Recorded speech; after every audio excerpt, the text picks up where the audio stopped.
We had a lot of help. And I think we'd like to bring up some of those people who helped us. Yeah, let's start. We'd like to bring up our producers, Michael Benaroya, Tatiana Kelly, and Jim Young.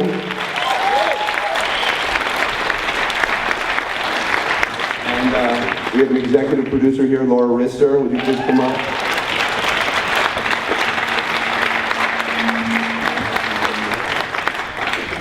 And we'll bring up some more people and then we can get to a Q&A. We were so privileged with our cast, as I'm sure a lot of you could tell. We had some amazing actors in this film, and a lot of them are here tonight, and we'd love to bring them up. Not only was he an actor, but an executive producer who really helped put this movie together, Bradley Cooper.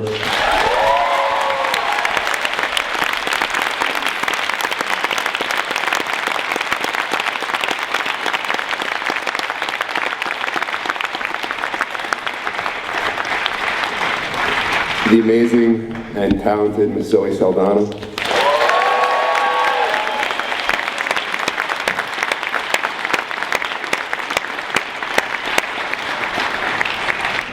The incomparable Dennis Quaid.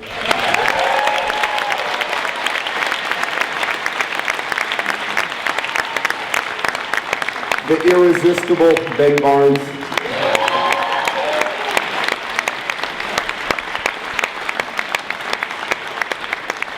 And the wonderful Mr. James Batson.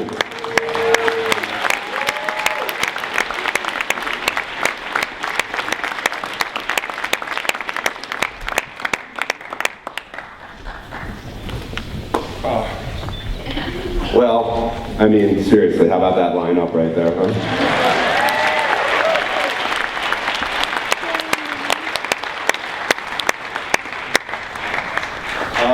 So I guess we can just, do you guys have a microphone or something over there? Yeah, you have one for them? You can, I guess, fire questions, just raise your hand and we can ask the cast, the producers, Lee and I, if you have any questions. Does anyone have a question out there? Over on the left, over there.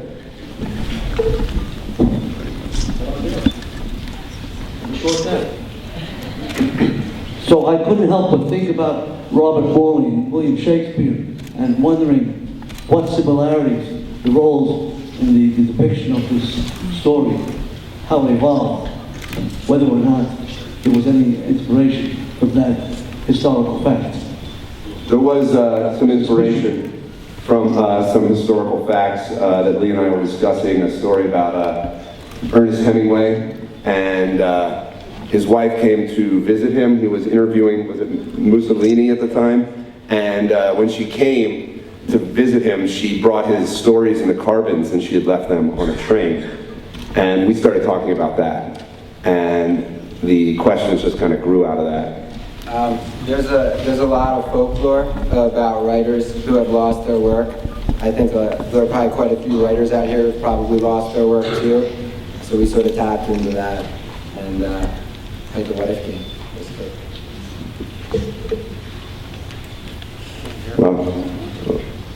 Someone over there? Hi. Hi, Brian and Lee, I'm curious, it sounds like it's been quite a journey, at least 12 years. Just 12 years.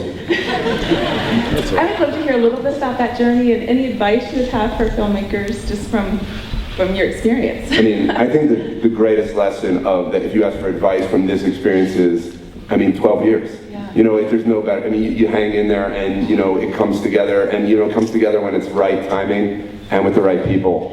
And I don't know that we were ready to necessarily make the film that we made here 12 years ago. And, so it happened when it was right, and to just endure. I would say that no matter what happens, make sure to enjoy the experience of trying to do it, because no matter how long it takes, no matter how hard it is, it's your experience, it's nobody else's. Mm-hmm. So just try to enjoy it, every part of it, the good and the bad. Congratulations on an incredible film. Oh, thank you so much.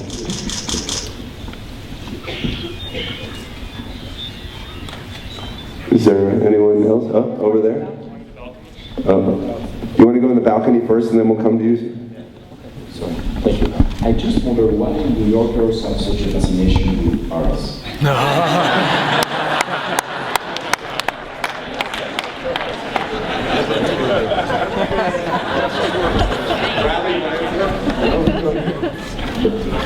I can't answer that question, but I certainly do. It's such a beautiful city. I mean, and it's such a historic city in literature. If you love books and you love literature, I mean, Paris, I think, going back even into the 19th century, it's just so full of romance. And I think Americans really grab onto that romance and love it. Maybe because we don't have as much of it here.